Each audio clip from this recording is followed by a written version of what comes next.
Yes. They're not this. Yeah. A call through is. That's the worst one. No, I'm not. I'm not spending money. We're just doing it. I think that's what in there. I got 3. Yeah. It's No, it's not. Yeah, it's not. It's targeted.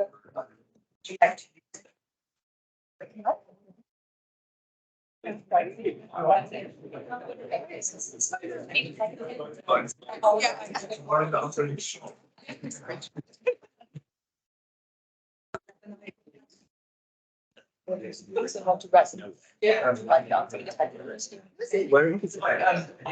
Good afternoon, everyone.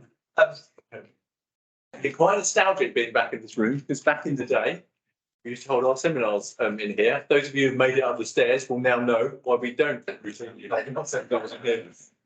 But we've been shunted into here for today, so let's enjoy it. It's my great pleasure to introduce Oren Gazal Ayal. Oren is the head of the Center for Crime, the Study of Crime, Law and Society at the University of Haifa in Israel.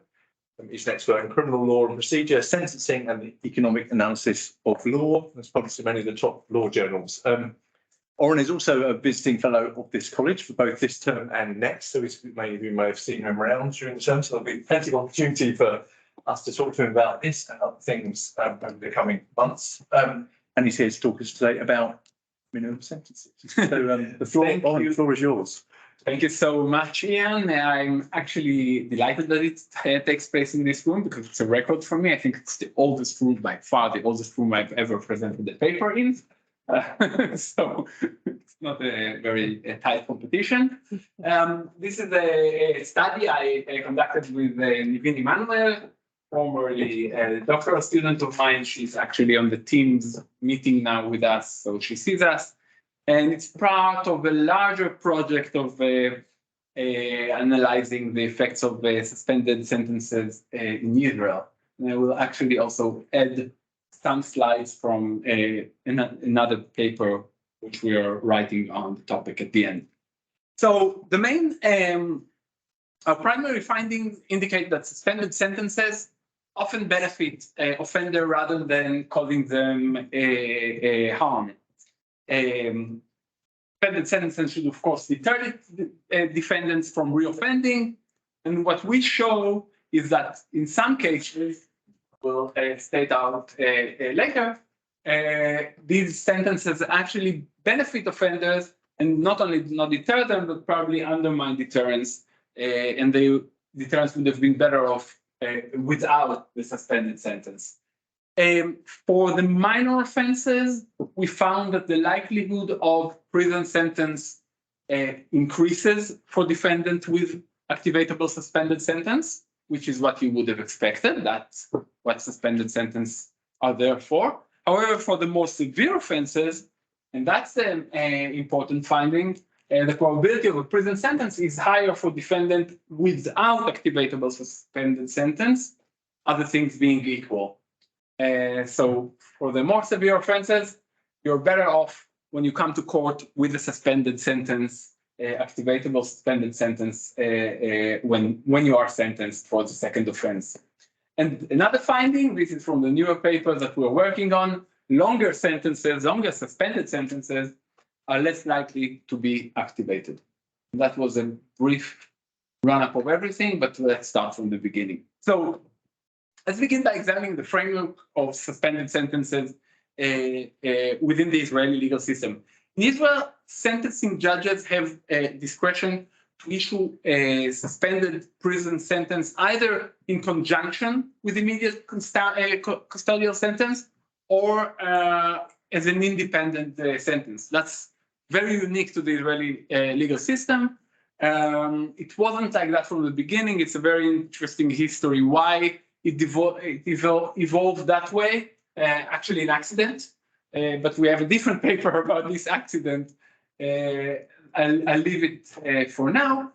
But the important thing is that because suspended sentence can be independent or in conjunction with other imprisonment sentence, they are very common. And in fact, almost every criminal sentence include a suspended sentence. 85%.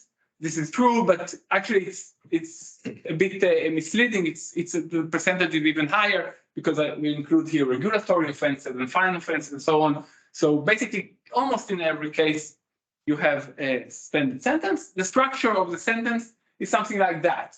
So a judge say, after explaining why he decided to sentence the defendant that way or not the other, said, I hereby sentence the defendant to 24 months of imprisonment, of which 6 months are immediate and 18 months are conditioned of committing a drug offense within 3 years. So you have here the suspended sentence, 18 months, the condition, committing another drug offense, property offense, doesn't matter what the judge decided the same case, and the suspension term, 3 years in this case. And if, of course, the defendant commits breach the terms, meaning commits a drug offense and apprehended and convicted of that drug offense, commits the offense within 3 years and convicted for that offense, then the judge should activate the suspended sentence, impose 18 months, in addition to the sentence for the further offense, for the breach offense. So that is the basic structure. And the rule is that suspended sentences should be activated after breach. And it was a clear-cut rule in the beginning, after the original legislations from the 1950s, by the way. However, 9 years after the law was enacted, the Israeli parliament, the Knesset, changed the law and allowed, under very stringent conditions, to extend the suspension term after breach. Why did they do that? They came to know of many cases where defendant committed a very minor offense, and because this offense activated a long suspended sentence, the result seems unfair. So a defendant was using marijuana, received 6 months or 1 year of suspended sentence, and then used marijuana again. The judge didn't feel that he should be sent to prison now for a year for this offense. However, that was the law. They had no choice.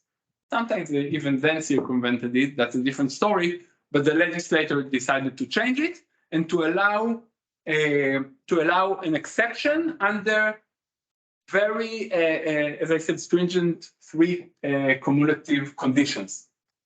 The first condition, that the breach offense is minor. And how does the law define a minor breach offense? That the judge do not impose prison sentence for the breach offense.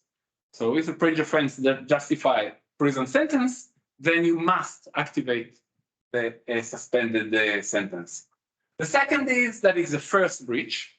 So you have 3 years to breach. If you breach twice, then it must be activatable. By the way, there's also exceptions for that, but I won't get into it. That's for drug offense or drug-related offense, never mind. And the third condition, that the judge found it to be unjust to activate the suspended sentence, meaning discretion for the judge, but indicating that it shouldn't be trivial. But the rule must be activation, and that should be a very rare exception to be used. So what we wanted to see is whether this rule actually makes suspended sentences as a sort of get out of prison free card, meaning that people get suspended sentences as a result do not get prison sentence when they reoffend. And the reason we thought that might happen was the literature on mandatory minimum sentences. Some of the studies show that there are attempts to circumvent it, either by prosecutors or by judges, all sorts of ways to circumvent mandatory minimum sentences. And suspended sentence is sort of mandatory minimum sentence. And the minute you have it, there isn't. If we take the example of the 18 months, it's a 18-month minimum sentence. If you convict the person and send him to prison, you have to send it for at least 18 months. So we thought the same psychology would work here. And actually, we thought we also have a very good opportunity to check it, because previous studies had difficulties when you try to analyze the effect of mandatory minimum sentence. You do not have a good control group. So the control group would be what happened before you had the mandatory minimum sentence, or what happened in a different jurisdiction, but that's never a good control group. And here we have several defendants, some with suspended sentence, some without. We can match them and see if the results changes as we hypothesize. So that's the hypothesis, but in order not to activate suspended sentence, courts are less likely to issue a prison sentence to defendant with an activatable suspended sentence compared to defendant without one, other things being equal. Okay, the data. That's 2 years of work. I must say mainly of Nivin. Nivin did most of the data gathering, but we did it together with the police. It was very complicated. 8 databases that we got from the police and from the Interior Ministry and compiled it together. It's a database about the suspects with all the demographics, and a database about the offenses, and the database about the court cases, and more and more and more. And you had to match them. At the end, we flattened it into a one set of a two-dimensional database of sentences with all the information in it. So it's very, very rich.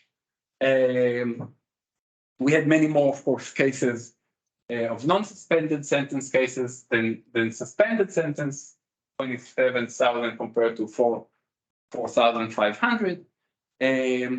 So what we did in the next stage was to match them using propensity score matching. I won't get into it too much about the matching systems, but the idea was to match each suspended sentence case with a similar case of someone that committed a similar offense, similar severity, all other factors are similar, but this defendant do not have an activatable suspended sentence. In most cases, it's defendant that had suspended sentences, but the activation period have already passed, because one of the conditions was that they have a criminal record, because everybody in the suspended sentence a group have a criminal record, so we required that everybody in the non-suspended sentence group will also have one. So we matched them. That matching process and everything, it's not very important. These are some of the confounds we had. We did exact matching with regard to the type of offense, property, drug, violence, and so on. And we did exact match with the offense severity. And the other factors, we used propensity score matching for matching. And again, maybe for the Q&A if you really care about the methodology. And that was the result. So that's the percentage of prison sentences in the matched sample. And what we saw that contrary to what we hypothesized for minor offenses, defendants with suspended sentence are sentenced to prison more often. It is still surprising because only 41% of defendants in this group were sentenced to prison. And that's assuming judges should regularly activate the sentence. 41% means 60% they did not activate it, right? But still, it increases the likelihood of a prison sentence, contrary to what we assumed. So the result is very boring. And why should I even write a paper about that? The same thing is for mid-range offenses. Suspended sentences actually increase the likelihood of imprisonment, as they should, but much slightly, like a very small increase. But when we go to the more serious offenses, then the picture is different. Now, before I'll go here, I'll just explain how did we divide the offenses to minor, mid-range, and serious. It was based on the probability of a prison sentence, which we calculated based on the the cases that did not get into our database, meaning defendants without suspended sentence, what's the likelihood of getting an immediate prison sentence? A minor offense is when the likelihood is when less than 1/3, mid-range between 1/3 and 2/3, and the serious offenses is more than 2/3. So here you'll have theft, regular assault, and here you'll have burglary and drug offenses that are not for personal use, like drug trafficking and so on, or this kind of offense are very popular. It's only magistrate court cases, so we do not have like the most severe cases that are dealt in the district court in Israel. Question. The offense severity here is for the current offense, not for the Right. for the suspended sentence. Yes. Yeah. Yes, only for the current offense. Yeah. And for the serious offenses, as you should see, suspended sentence is a sort of get out of prison free card, meaning it reduces the likelihood of being sentenced to prison, as we hypothesized, but only for this kind of offenses. And 8%, 7% reduction doesn't sound like a lot, but it's a lot, especially if you look at the flip point, right? The likelihood of getting a non-prison sentence increases by 50% from 13 to 20. You can look at it like that. So the same goes when we did it in a logistic regression with all the confounds. Again, I won't get into it, but the result, of course, is the same with regard to the sentences. An interesting consequence of that is that suspended sentences reduce the effect of the seriousness of the offense. So, of course, when the offense is more severe, the sentence should be harsher, the likelihood of prison should be higher, and the dashed line represents the likelihood of a prison sentence for minor, mid-range, and serious offenses, and it goes up, as it should be, because if the offense is more severe, the likelihood should increase. When you look at the solid line, you see it still increases, but by less, meaning suspended sentences reduce the effect of the offense severity on the sentence. For minor offenses, the likelihood is higher. For serious offenses, it's lower, and that's why it undermines the correlation between severity of offense and sentences. I don't know what else. Okay, I won't skip this one.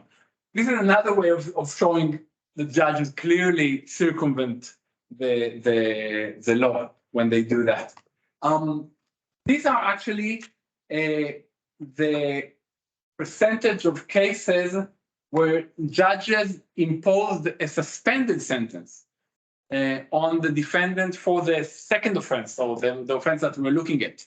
So we're not talking about the previous case now, but this case. Now, when judges have a person with a suspended sentence, and if they want to extend the suspension terms, they are not allowed to impose a prison sentence, not even a suspended prison sentence. So what you have is that here it should be 0, but it's not 0 and 5% because judges are wrong. They misread the law, they make mistakes. That's the only explanation here. You cannot impose a suspended sentence and at the same time extend the suspension of the previous sentence. Some judges probably don't know that. But what's more important for us to prove that judges are sometimes wrong is that that cannot be explained by anything but circumvention. Because if you look at the people without suspended sentence, almost all of them, 92% of them got I should stop touching the screen probably. Got suspended sentence, and if you look at the people with suspended sentence that did not get a prison sentence, none of them, or 5% of them, got suspended sentence. There can't be an explanation except for the fact that the judge decided about the sentence for the further offense when he had in mind what he wants to do with the suspended sentence. And that's, of course, not what he should have done. According to the law, according to the case law, judges are instructed to decide about the sentence for the further offense separately, and if conditions are met, they can decide whether to extend the suspension term. Now, okay, that seems like complicated, but I'll simplify it. This is not published yet. This is a paper that we're working on, and this papers try to look not at the match sample that I just talked with you about, but at only the cases where the defendant had an activatable suspended sentence when he or she came to the sentencing phase. So we're talking about only of people with suspended sentence, and the question is, how did the length of the suspended sentence affect the likelihood of activation? Now, the blue bars are the percentage of cases where the judge did not activate the suspended sentence, meaning did not impose a prison sentence, did not activate, extend the sentencing. Let's look only at the minor offenses. In these offenses, these are offenses that the median sentence is 0, meaning most defendants do not get prison term for this type of offenses. And if we see a defendant that has an activatable suspended sentence of up to 3 months, and no, that's 4 months, right? Up to 4 months. That's in days. I don't know why we wrote it in days. I have to think about it. Then 70% of these defendants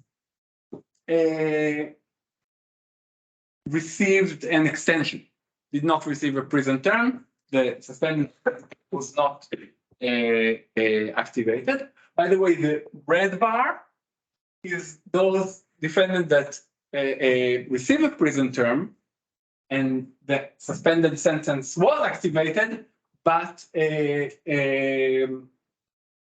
concurrently at the same time. So it didn't really affect the length of the prison term they have to serve.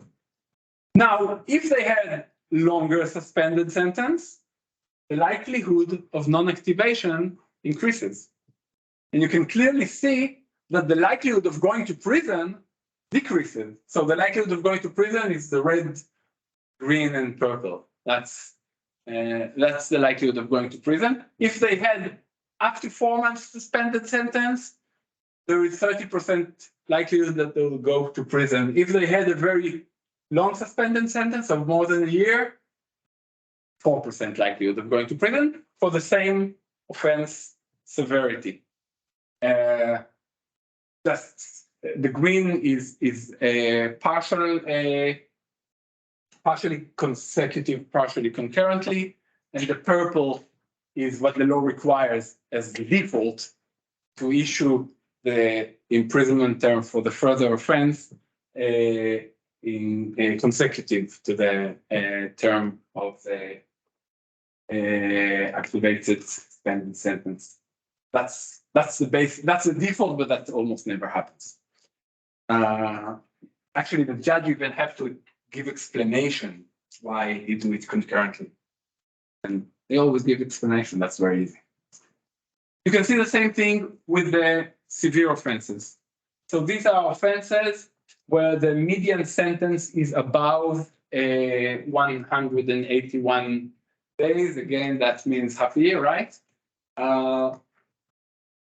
About half a year, and the trend is the same. So if the suspended sentence is up to 4 months, then only 20% of non-activation. Still, 20% is a lot. Why not activate the suspended sentence?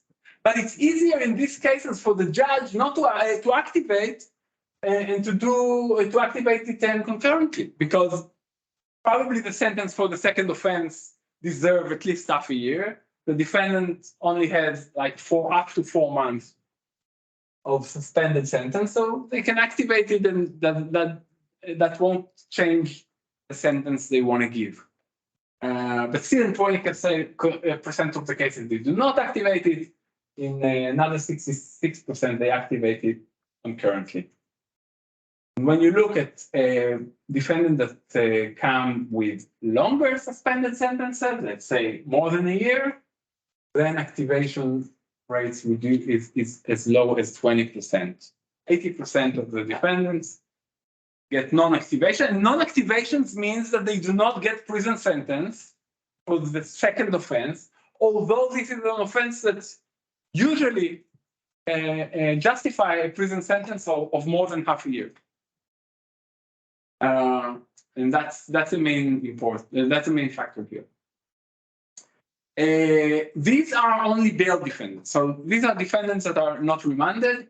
We did the same with remanded defendants, or more accurately, defendants that the police asked to remand them. Sometimes we don't have exact data whether they were at the end really in prison at the time of sentencing, or they were detained for a shorter term and then were released. But still, most of them served some time in detention.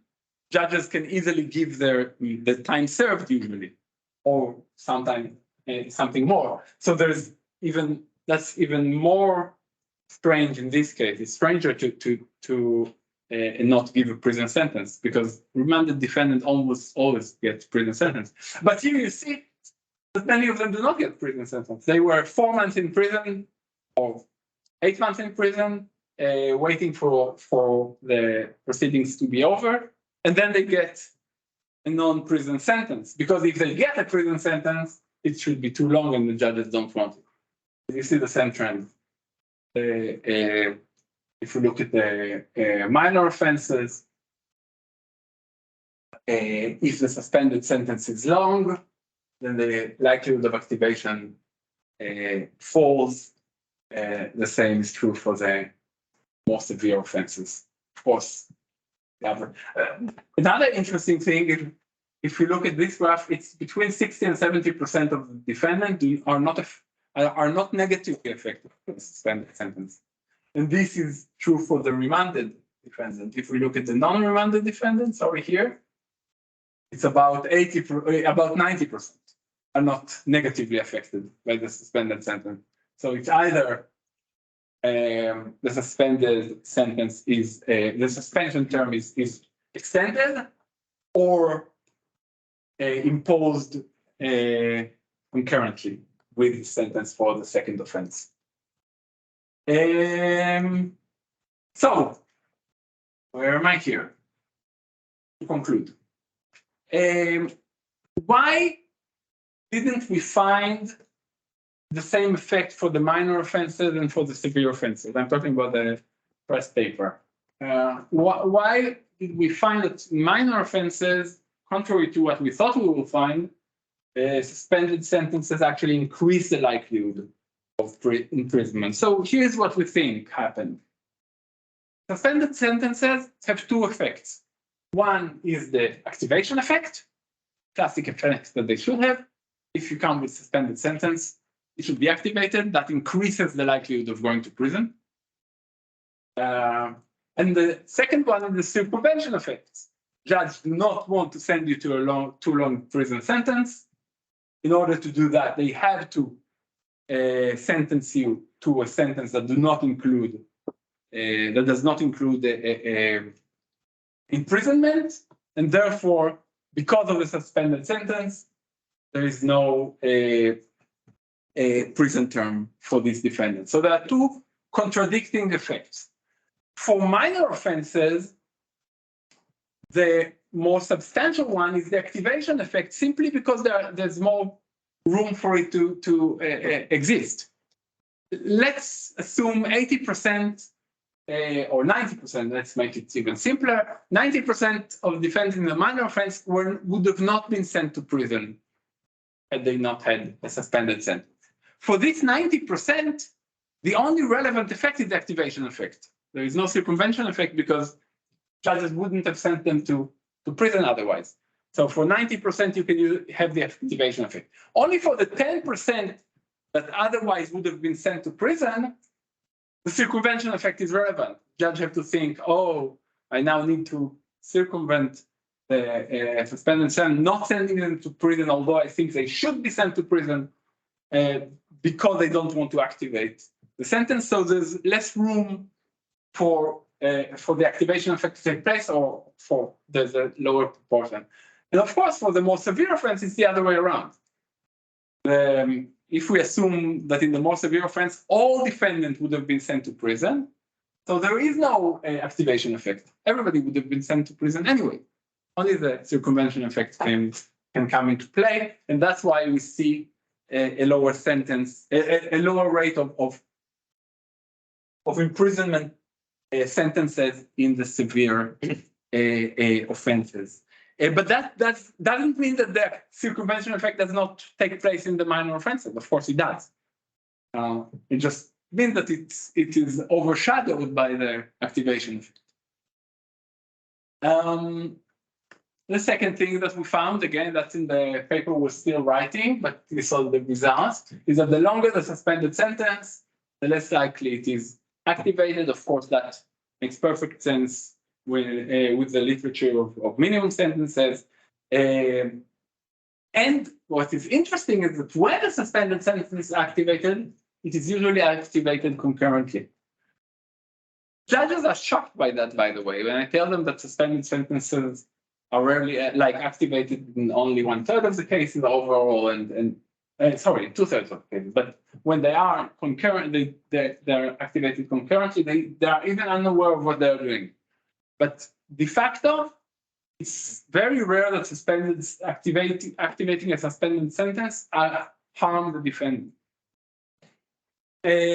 So defendants are probably better off if they are subject to a long, specifically suspended sentence than if they are not when they come to the sentencing phase.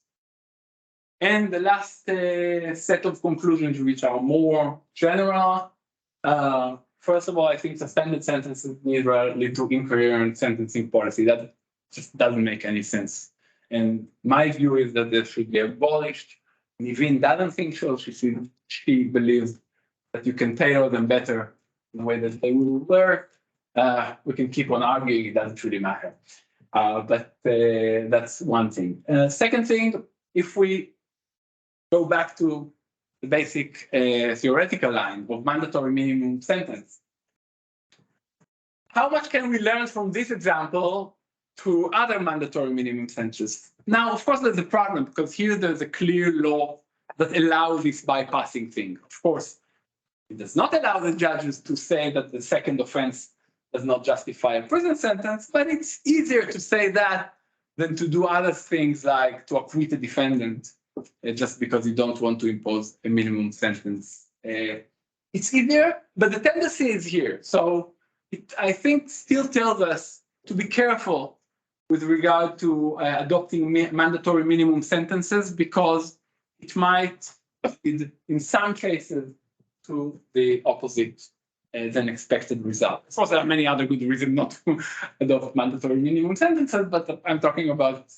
only those for those who want harsher sentences for a certain offense.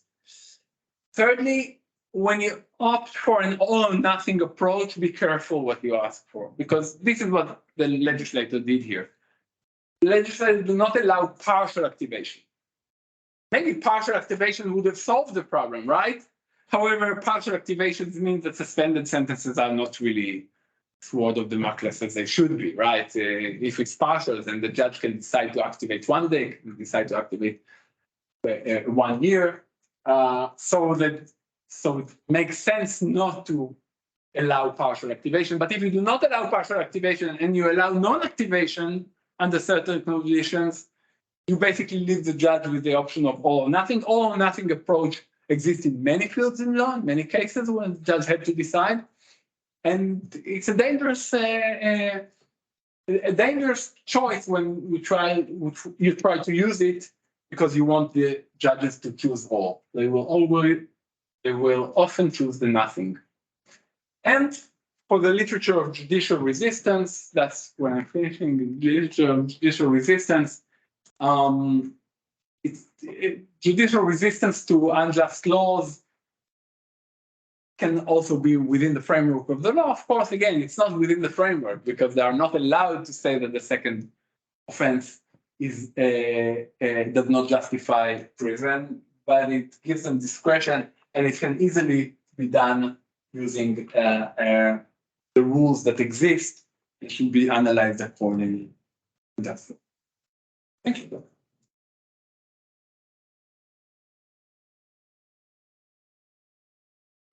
Thank you very much. I see one question. I'm willing to